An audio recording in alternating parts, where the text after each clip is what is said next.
Black screen, a low hum. Distant, mechanical, growing louder. Satellite imagery flickers into view, heat signatures, shifting formations, columns of vehicles moving through desert terrain. A voice cuts through the silence. It begins with a decision.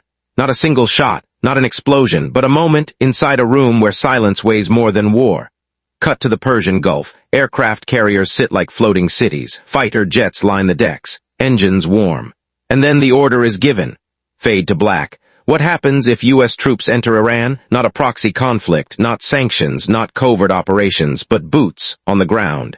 A direct military incursion into one of the most strategically critical and politically volatile countries in the world. This is not just another war scenario. This is a chain reaction. A shift that could reshape the Middle East to destabilize global markets and redraw the balance of power. To understand what happens next, we have to understand Iran itself. Iran is not Iraq. It is not Afghanistan. It is larger. More mountainous, more populated, over 85 million people. A deeply rooted national identity stretching back thousands of years. Its terrain is unforgiving. Towering mountain ranges like the Zagros and Alborz form natural defensive barriers. Vast deserts cut across its interior. Cities are dense, complex, and heavily fortified. And its military, not the most technologically advanced, but highly experienced. Iran's defense strategy is not built on conventional dominance. It is built on resistance, asymmetric warfare, guerrilla tactics, proxy networks. If foreign troops enter, Iran does not fight to win quickly, it fights to endure. The first stage is not an invasion. It is positioning. Weeks, sometimes months, before any troop crosses a border, the signals would already be there. Carrier strike groups move into the Persian Gulf. Air bases across the region go on high alert. Missile defense systems activate. Cyber operations begin quietly, targeting communications, infrastructure, intelligence networks. Then comes the air campaign, precision strikes. Radar installations, air defense systems, command centers. The goal? Control the sky, because once troops enter, air superiority is everything. And then it happens. U.S. forces cross into Iranian territory from Iraq, possibly from the Persian Gulf coastline. Airborne divisions, special forces, mechanized units. The world watches. Iran does not wait. It cannot afford to. Within minutes, possibly seconds, retaliation begins. Ballistic missiles launched toward U.S. bases in the region. Drones swarm across the skies. Naval units move to disrupt shipping lanes in the Strait of Hormuz. This narrow waterway carries nearly a fifth of the world's oil supply. If it closes, global markets panic. Oil prices spike. Economies feel the shock within days, but Iran's response doesn't stop at its borders, it expands. Iran's greatest strength is not just its military, it is its network. Across the Middle East, Iran has spent decades building alliances with non-state actors. Militias, armed groups, political factions. If U.S. troops enter Iran, these groups activate. In Iraq, attacks on U.S. bases intensify. In Lebanon, rockets may be launched toward Israel. In Yemen, shipping routes come under threat. This is no longer a contained conflict. It becomes regional, multiple fronts, multiple actors. And each one increases the risk of escalation. Now imagine the ground war itself. Urban environments, narrow streets, civilian populations. Iran does not meet advancing troops with open battle lines. It pulls them in. Ambushes. Improvised explosive devices. Snipers hidden within cities. Supply lines become targets. Every mile forward becomes harder than the last. And the terrain, it slows everything.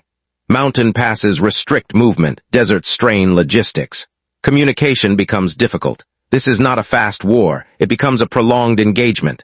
And history shows prolonged wars rarely go as planned. We've seen versions of this before, in Iraq, in Afghanistan. Conflicts that began with overwhelming force, but evolved into long, grinding wars. Iran is different, but the lesson remains. Initial success does not guarantee long-term stability, because war is not just about territory. It is about control, and control is far harder to maintain than to achieve. The moment U.S. troops enter Iran, the world reacts. Allies are divided, some support, others hesitate. International organizations call for restraint. Diplomatic channels flood with urgency.